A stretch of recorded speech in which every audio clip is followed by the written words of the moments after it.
গাজা পুনর্গঠনের জন্য বিভিন্ন দেশ $700 কোটি প্রতিশ্রুতি দিয়েছে বলে জানিয়েছেন মার্কিন প্রেসিডেন্ট ডোনাল্ড ট্রাম্প।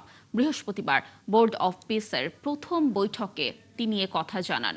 তবে এই পরিকল্পনা বাস্তবায়নের প্রধান শর্ত হচ্ছে হামাস নিরস্ত্রীকরণ, যা এখনও বাস্তবতার কাছাকাছিও নেই। এদিকে শান্তি পরিষদের আড়ালে গাজায় ৩৫০ একরের সামরিক ঘাঁটি নির্মাণের পরিকল্পনার নথি ফাঁস করেছে ব্রিটিশ সংবাদ মাধ্যম দ্য গার্ডিয়ান। আর এই ঘাঁটিটি আন্তর্জাতিক স্থিতিশীলতা বাহিনী আইএসএফ এর সামরিক অপারেশনের কাজে ব্যবহৃত হবে। শারমিন স্বপ্নার প্রতিবেদন। যুক্তরাষ্ট্রের প্রেসিডেন্ট ডোনাল্ড ট্রাম্পের প্রস্তাবিত গাজা শান্তি পরিষদের প্রথম বৈঠক হয়েছে বৃহস্পতিবার।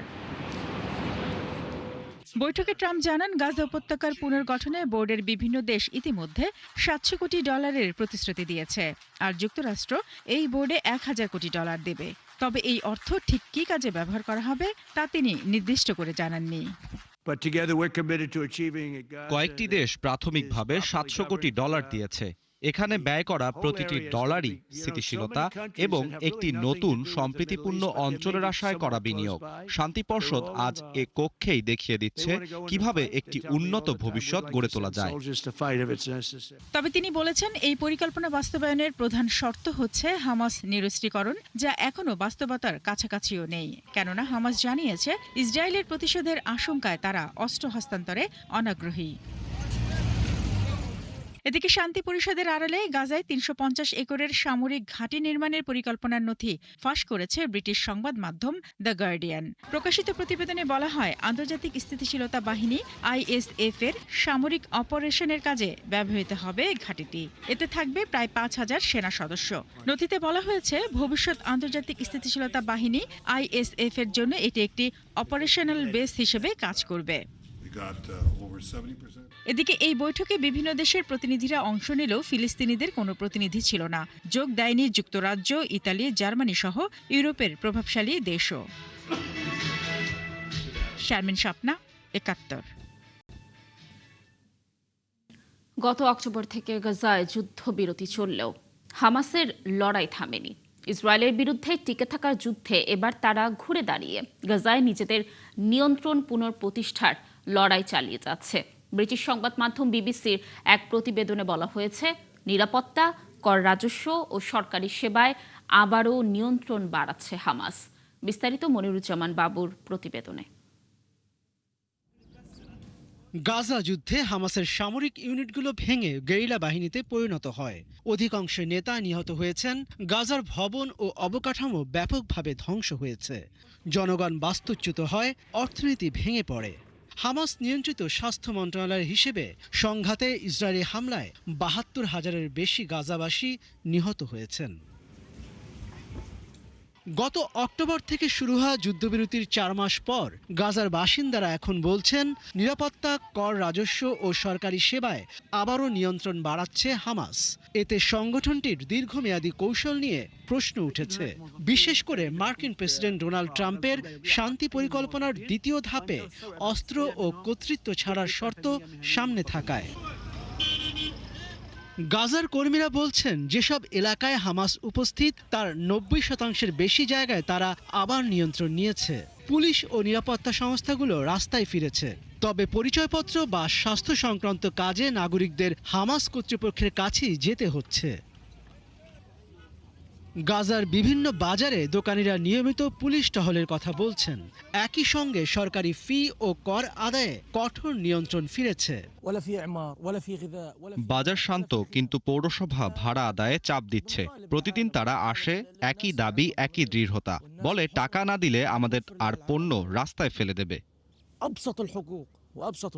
যুদ্ধবিরতির পর গাজায় খাদ্য ও কিছু নিত্যপণ্য তুলনামূলক সহজে প্রবেশ করছে।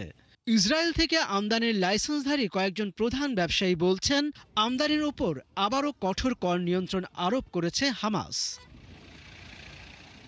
গাজার অনেক অ্যাক্টিভিস্টরা বলছেন, গাজায় পণ্য আমদানিকারী সব ব্যবসায়ীর তথ্যভাণ্ডার এখন হামাসের কাছে আছে। ব্যাংক ট্রান্সফারের বদলে নগদ অর্থে লেনদেন হয়, যাতে অর্থপ্রবাহ অনুসরণ করা না যায়। অতীতে যে ব্যবস্থা ছিল সেটি ধীরে ধীরে ফিরিয়ে আনা হচ্ছে। হামাসের এক মুখপাত্র বলেন, গাজা এখন জরুরি অবস্থায় রয়েছে এবং ব্যতিক্রমী ব্যবস্থা প্রয়োজন। তিনি জানান, কিছু ব্যবসায়ী ইসরায়েলি দখলদারদের সঙ্গে সম্পর্ক রাখে এবং অতিরিক্ত মুনাফা করতে চায়। তাই যারা সহযোগিতা করে না বা প্রয়োজনীয় দায়িত্ব পালন করে না, তাদের বিরুদ্ধে প্রশাসনিক সংস্থাগুলো কখনো কঠোর হতে বাধ্য হয়। এটি পুরোপুরি একটি সরকারি বিষয়। হামাসের সঙ্গে এর কোনো সম্পর্ক নেই বলে তিনি জানান। মনিরুজ্জামান বাবু, ৭১।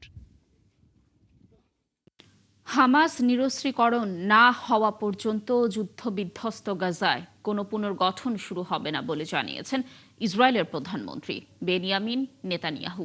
একটি সামরিক অনুষ্ঠানে বৃহস্পতিবার টেলিভিশনে সম্প্রচারিত ভাষণে নেতানিয়াহু বলেন, যুক্তরাষ্ট্রের সঙ্গে ইসরায়েল একমত হয়েছে যে নিরস্ত্রীকরণ ছাড়া গাজার পুনর্গঠন হবে না।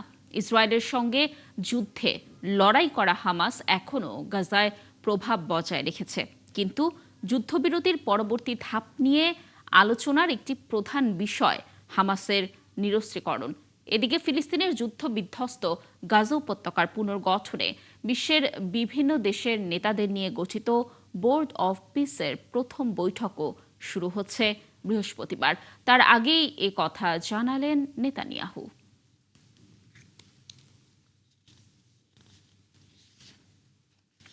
যুক্তরাষ্ট্রের সঙ্গে চুক্তি করতে ইরানকে 10 থেকে 15 দিন সময় দিয়েছেন প্রেসিডেন্ট ডোনাল্ড ট্রাম্প। ওয়াশিংটনে বোর্ড অব পিসের উদ্বোধনী সভায় এ সময় বেঁধে দেন ট্রাম্প। এই সময়ের মধ্যে চুক্তি না করলে খারাপ কিছু হবে বলে হুমকি দিয়েছেন তিনি। এদিকে ইরানে হামলা হলে মধ্যপ্রাচ্যে থাকা যুক্তরাষ্ট্রের সব ঘাঁটি এবং অবকাঠামো লক্ষ্য করে পাল্টা হামলা হবে বলে জানিয়েছে দেশটি। বিস্তারিত মনিরুজ্জামান বাবুর প্রতিবেদনে। ইরান ও যুক্তরাষ্ট্রের মধ্যে উত্তেজনা দিন দিন আরও তীব্র হচ্ছে। আলোচনার মাধ্যমে সমঝোতার চাপ দেওয়ার সঙ্গে সঙ্গে মধ্যপ্রাচ্যে বিমান ও নৌবাহিনীর উপস্থিতি উল্লেখযোগ্যভাবে বাড়াচ্ছে যুক্তরাষ্ট্র। জবাবে চীন ও রাশিয়াকে সঙ্গে নিয়ে ওমান সাগর ও ভারত মহাসাগরে যৌথ নৌমহড়া চালায় ইরান। এমনকি হরমুজ প্রণালী বন্ধ করে মহড়া চালিয়েছে আইআরজিসিও। এর মধ্যেই ইরানের সামরিক হামলা চালানো হবে কিনা সে সিদ্ধান্ত আগামী 10 থেকে 15 দিনের মধ্যেই জানা যেতে পারে বলে মন্তব্য করেছেন মার্কিন প্রেসিডেন্ট ডোনাল্ড ট্রাম্প। ওয়াশিংটন ডিসিতে বোর্ড অব পিসের উদ্বোধনী সভায় ইরানকে সতর্ক করে পরমাণু চুক্তি না হলে খারাপ কিছু ঘটতে পারে বলেও হুঁশিয়ারি দেন তিনি। গত বছর ইরানের 3টি পরমাণু স্থাপনায় যুক্তরাষ্ট্র হামলা না চালালে তেহরানের হুমকি মধ্যপ্রাচ্যে শান্তি প্রতিষ্ঠা বাধাগ্রস্ত করত। যুক্তরাষ্ট্রকে হয়তো এখন আরও এক ধাপ এগোতে হবে, নাও হতে পারে। হয়তো একটি চুক্তি হবে, আগামী 10 দিনের মধ্যেই সম্ভবত তা জানা যাবে। এদিকে হোয়াইট হাউসের প্রেস সেক্রেটারি ক্যারোলিন লেভিটো ইরানকে হুঁশিয়ারি দিয়ে বলেছেন, যুক্তরাষ্ট্রের সঙ্গে চুক্তি করা হবে তেহরানের জন্য বুদ্ধিমানের কাজ। ট্রাম্প এখনও কূটনৈতিক সমাধানের আশা করছেন বলে তিনি জানান। এমন অবস্থায় পাল্টা হুমকি দিয়েছে ইরান। জাতিসংঘে ইরানের রাষ্ট্রদূত আমির সাইদ ইরাভানি এক চিঠিতে মহাসচিব আন্তোনিও গুতেরেসকে জানিয়েছেন, যদি ইরানে হামলা হয় তাহলে মধ্যপ্রাচ্যে থাকা যুক্তরাষ্ট্রের সব ঘাঁটি এবং অবকাঠামো লক্ষ্য করে পাল্টা হামলা হবে। তিনি উল্লেখ করেছেন, ইরান যুদ্ধ চায় না, কিন্তু তাদের উপর হামলা হলে এর জবাব দেওয়া হবে। এদিকে ইরান যুক্তরাষ্ট্র উত্তেজনার মধ্যেই সামরিক প্রস্তুতির ইঙ্গিত পাওয়া যাচ্ছে। স্যাটেলাইট চিত্রে দেখা গেছে, তেহরান থেকে প্রায় 30 কিলোমিটার দূরের সংবেদনশীল পারচিন সামরিক স্থাপনার উপর কংক্রিটের শক্ত ঢাল তৈরি করেছে ইরান। ধারণা করা হচ্ছে আকাশপথে হামলা ঠেকাতে এটি করা হয়েছে। ছবিতে আরও দেখা যায়, ইসরায়েলি হামলায় ক্ষতিগ্রস্ত ভবন পুনর্নির্মাণের পর মাটি ও কংক্রিট দিয়ে ঢেকে ফেলা হয়েছে।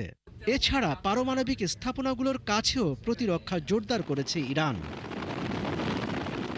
মনিরুজ্জামান বাবু, ৭১।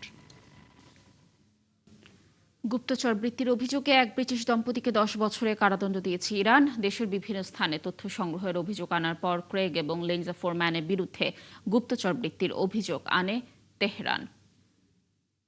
এদিকে ব্রিটিশ পররাষ্ট্রমন্ত্রী ইভেট কুপার এ ঘটনার তীব্র সমালোচনা করেছেন। কুপার এক বিবৃতিতে বলেছেন, ক্রেগ এবং লিন্ডসে ফোরম্যান নিরাপদে যুক্তরাজ্যে ফিরে না আসে এবং তাদের পরিবারের সাথে পুনরায় মিলিত না হওয়া পর্যন্ত ইরান সরকারের সাথে এই মামলাটি নিরলসভাবে চালিয়ে যাবে যুক্তরাজ্য। গত বছরে ৩ জানুয়ারি ইরানের মধ্য দিয়ে বিশ্বব্যাপী মোটরসাইকেল ভ্রমণের সময় ফোরম্যানদের গ্রেফতার করা হয়েছিল। ইরানের রাষ্ট্রীয় গণমাধ্যম পরের মাসে গুপ্তচর বৃত্তির অভিযোগে তাদের আটকের ঘোষণা দেয় এবং এখন তারা ১৩ মাসেরও বেশি সময় ধরে আটক রয়েছেন। মিশরে ভয়াবহ সড়ক দুর্ঘটনায় অন্তত ১৮ জন নিহত হয়েছেন। এছাড়া আরও ৩ জন গুরুতর আহত হয়েছে। নিহতদের অধিকাংশই জেলে বলে জানিয়েছে কাতার ভিত্তিক সংবাদ মাধ্যম আল জাজিরা। আল জাজিরা তাদের প্রতিবেদনে জানায়, বৃহস্পতিবার স্থানীয় সময় দুপুরে উত্তর পূর্বাঞ্চলীয় পোর্ট সাইড প্রদেশে এই দুর্ঘটনা ঘটে। পরে দুর্ঘটনায় আহতদের উদ্ধার করে হাসপাতালে ভর্তি করা হয়। তবে কেন এবং কিভাবে এই সংঘর্ষ ঘটল তা খতিয়ে দেখছে পুলিশ। মিশরের সড়ক দুর্ঘটনায় প্রতি বছর হাজার হাজার মানুষ প্রাণ হারায়। গত বছর জুনেও একটি ট্রাক ও মিনিবাসের সংঘর্ষে ১৯ জন নিহত হয়েছিল। আফগানিস্তানে ক্ষমতাসীন তালেবান সরকার স্ত্রী ও সন্তানদের মারধরের ক্ষেত্রে হাড় না ভেঙে যাওয়া পর্যন্ত সীমা বেঁধে পারিবারিক সহিংসতাকে বৈধতা দিয়ে নতুন একটি আইনের অনুমোদন দিয়েছে। তবে মারধরে যদি স্ত্রী ও সন্তানের হাড় ভেঙে যায় কিংবা শারীরিকভাবে জখম হয় তাহলে স্বামীকে শাস্তির মুখোমুখি হতে হবে। এই দণ্ডবিধির ফলে বিশেষ করে নারীরা আদালতের হাতে ভয়াবহ ভোগান্তির শিকার হতে পারেন বলে আশঙ্কা করা হচ্ছে। কট্টর ইসলামপন্থী গোষ্ঠীটির সর্বোচ্চ নেতা হাইবাতুল্লাহ আখুন্দজাদার স্বাক্ষরিত ৯০ পৃষ্ঠার এই ফৌজদারি আইনে ইসলামী ধর্মগ্রন্থ ভিত্তিক বিধান রাখা হয়েছে।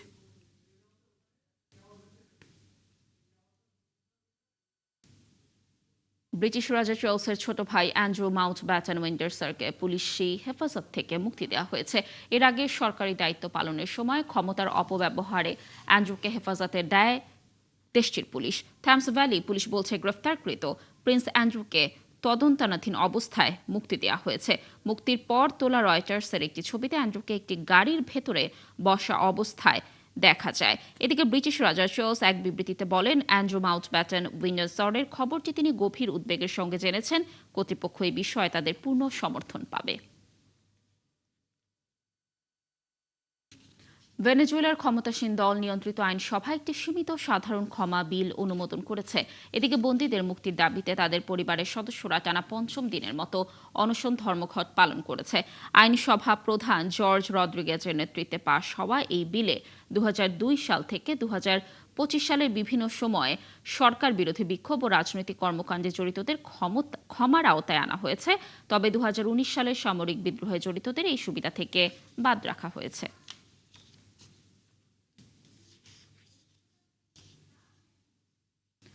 জাতিসংঘকে $১৬ কোটি বকেয়া পরিশোধ করল যুক্তরাষ্ট্র। বকেয়া থাকা $৪ বিলিয়ন বেশি অর্থের মধ্যে $১৬ কোটি পরিশোধ করেছে দেশটি। জাতিসংঘের মুখপাত্র স্টিফেন ডুজারিক এ তথ্য জানান। তিনি বলেন, গত সপ্তাহে যুক্তরাষ্ট্র নিয়মিত বাজেটের বকেয়া হিসেবে আংশিক অর্থ পরিশোধ করেছে। মার্কিন প্রেসিডেন্ট ডোনাল্ড ট্রাম্প একই দিন তার ঘোষিত বোর্ড অব পিসের প্রথম বৈঠকে জাতিসংঘকে আর্থিকভাবে সহায়তা করার এবং সংস্থাটিকে কার্যকর রাখার কথা জানান। রমজানের প্রথম দিনে ইফতারের আগে ব্যতিক্রমী এক মিলন মেলায় পরিণত হয় মার্দেকা স্কোয়ার। রাজধানী কুয়ালালামপুরের ঐতিহাসিক এই প্রাঙ্গণে ইফতার সামগ্রী নিয়ে জড়ো হন কয়েকশো মানুষ। স্থানীয়দের পাশাপাশি অংশ নেন প্রবাসী বাংলাদেশিরাও। কুয়ালালামপুর থেকে আরও জানাচ্ছেন সহকর্মী মোস্তফা ইমরান রাজু। খোলা মাঠে ইফতার করা মুসলিম অধ্যুষিত দেশ মালয়েশিয়ার এক দীর্ঘদিনের ঐতিহ্য। রমজান এলেই রাজধানী সহ দেশের বিভিন্ন উন্মুক্ত স্থানে বসে এমন আয়োজন। পরিবার পরিজন, বন্ধু স্বজন কিংবা সহকর্মীদের সঙ্গে নিয়ে অনেকেই ছুটে আসেন খোলা আকাশের নিচে একসঙ্গে ইফতার করতে। যারা আমরা আছি, আমাদের ক্লোজ যারা আছে, বন্ধু বান্ধব যারা আছে, সবাইকে নিয়ে আমরা আসলে আজকে ইফতার করতে এসেছি। আমাদের খুব ভালো লাগছে যে এতদিন পরে সবাইকে একসাথে করে এখানে ইফতার করা। আজকে ইফতারি করতে এসেছি বন্ধুদের সাথে। করতে এসে মানে 10 বছর 12 বছরের পূর্বের ইতিহাস খুব মনে পড়ছে, যে যখন বাংলাদেশে থাকতে যখন বন্ধু বান্ধবরা সবাই ইফতারি করতো তখন খুব আগ্রহের সহিত প্রতিদিনই তাদের সাথে ইফতারি করতাম। দেশটির ইতিহাস ও ঐতিহ্যের সঙ্গে ওতপ্রোতভাবে জড়িত মার্দেকা স্কয়ার বা স্বাধীনতা চত্বর রমজান জুড়ে যা পরিণত হয় ধর্মীয় ও সামাজিক সম্প্রীতির এক অনন্য মঞ্চে। ইফতারের আগ মুহূর্তে দোয়া, মোনাজাত আর আড্ডায় মুখর হয়ে ওঠে পুরো এলাকা। মালয়েশিয়ানদের যে একটা ট্র্যাডিশন, সেটা হচ্ছে খোলা ময়দানে ইফতার করা। আজকে আমরাও সেই মালয়েশিয়ানদের সাথে শরিক হয়েছি। মালয়েশিয়ার সবকিছু ব্যবস্থা অনেক ভালো, আর রোজা রাখার যে ফ্যাসিলিটিটা ওই জায়গাতে অনেকটাই ভালো। খুবই আনন্দ লাগতেছে যে আমরা সবাই আছি একসাথে, আমরা ফ্রেন্ড সাইকেল একত্রিত হয়ে ইফতার করবো আজকে। এর আগে প্রথম রমজানের তারাবির নামাজ আদায় করেন ধর্মপ্রাণ মুসল্লিরা। প্রবাসী বাংলাদেশিদের সবচেয়ে বড় জমায়েত হয় কুয়ালালামপুরের হাংতুয়ার আল বুখারী মসজিদে। ধর্মীয় ভাবগাম্ভীর্য আর প্রবাস জীবনের আবেগ সব মিলিয়ে কুয়ালালামপুরে রমজানের প্রথম দিনটি কাটে অনন্য এক পরিবেশে। Mustafa Imran Raju, ৭১, Kuala Lumpur, Malaysia. দর্শক, এই ছিল এখনকার আয়োজন। বিশ্বের আরও নতুন কিছু খবর ও বিশ্লেষণ নিয়ে আগামীকাল সকাল ৯:৩০ আবারও হাজির হবে বিশ্বচোখ।